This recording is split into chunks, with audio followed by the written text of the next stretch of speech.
Welcome to Microscopic Marvels. All right, let's jump right in. You know, when you think of a heart attack, you probably picture someone older, right? Maybe a bit out of shape. But just look at this. We're seeing young people who look totally fit, at the gym, at their desks, suddenly facing this. It's a real puzzle, and it's one we absolutely need to solve. So that leads us right to the big question for today's clinical investigation. What is going on here?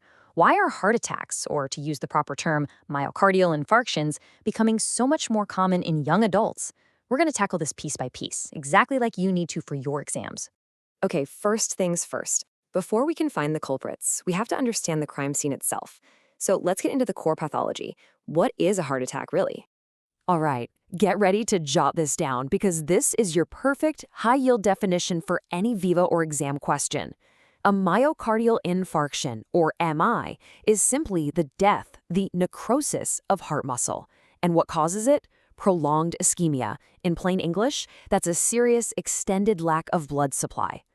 So how do we get to that point? This slide lays out the whole tragic sequence. It's a slow, silent process at first, starting with atherosclerosis.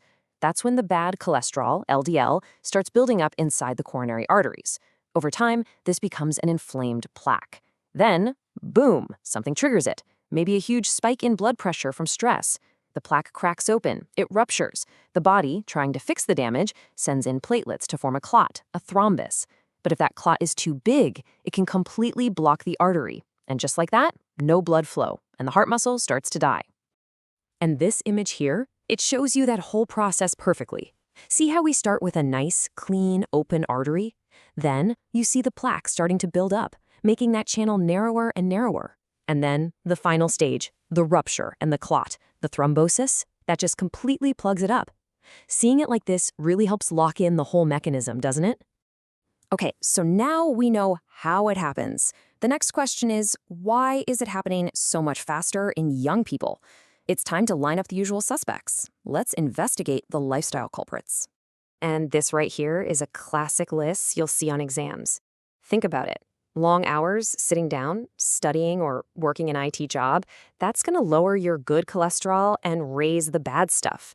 Then there's chronic stress. We all know what that feels like. It just pumps out cortisol and drives up your blood pressure. Smoking, it's a disaster for your arteries, directly damaging the inner lining, and honestly, even a single cigarette does harm. Throw in not enough sleep and a diet full of trans fats and sugary drinks, and you've literally created the perfect storm for heart disease to start early. Now, when you bundle all those lifestyle factors together, you often end up with this, metabolic syndrome. And you absolutely need to memorize this table. It's not just one thing, it's a whole cluster of dangerous conditions happening at once. We're talking about extra fat around the waist, high blood pressure, high blood sugar, and a messed up cholesterol profile. If you see these signs in a patient, it is a massive, flashing red flag for heart disease risk. But hang on a second. What about the person who does everything right? They eat well, they exercise, and they still have a heart attack? Well, that's where things get more complicated. It's when we have to look deeper for the hidden genetic risks. Because sometimes lifestyle just isn't the whole story. The first big clue is always family history. Did their father or mother have a heart attack early in life? That's a huge tip-off. Another major suspect is something called Lipoprotein A, or LPA. This is a really strong, independent genetic risk factor, and it's particularly common in people of South Asian descent. And finally, and this is a key marker, so pay attention, is C-reactive protein, or CRP. This is a blood test that tells us about chronic low-grade inflammation simmering away in the body, which is like pouring gasoline on the fire of plaque formation. And this leads to such an important point, something we have to remember. Just as this quote says, even fit-looking people can be at risk. You absolutely cannot judge someone's heart health just by looking at them.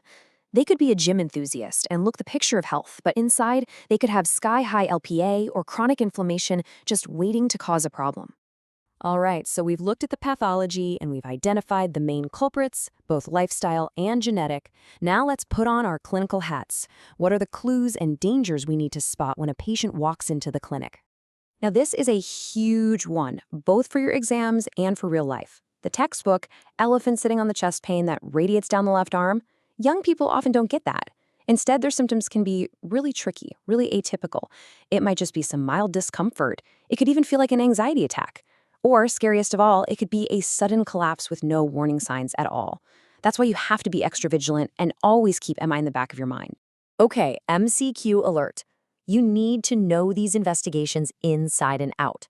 First up, you'll do an ECG looking for that classic ST segment elevation in a STEMI. But here's the golden nugget. The single most specific biomarker for heart muscle death is troponin. If you see a question asking for the most specific marker, the answer is always troponin. Don't forget it.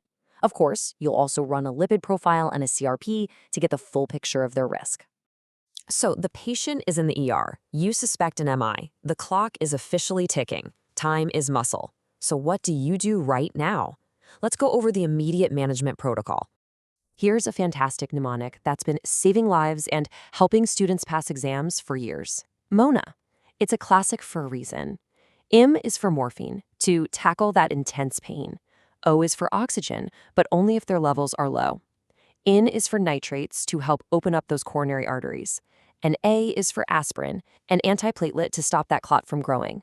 MONA. It's your immediate first-line response. Okay, so we've investigated the pathology, identified the suspects, and handled the emergency. But the most critical part of this whole story is how we stop it from happening in the first place. So let's talk about the prevention protocol. This is the action plan for a healthy heart.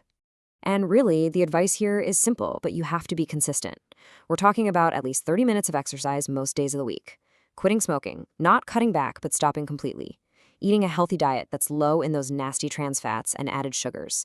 Getting at least 6 hours of good sleep at night. Learning to manage stress. And so importantly, getting regular checkups to keep an eye on things like your cholesterol and, yes, your LPA, especially if heart disease runs in your family. So if you're cramming for an exam and you can only remember one sentence from this whole explainer, make it this one. Heart attack in a young person is a perfect storm. It's a collision of chronic inflammation, hidden genetic factors, and the intense pressures of our modern lifestyle. It's way more than just cholesterol. If you like this video, then please like, comment, and subscribe.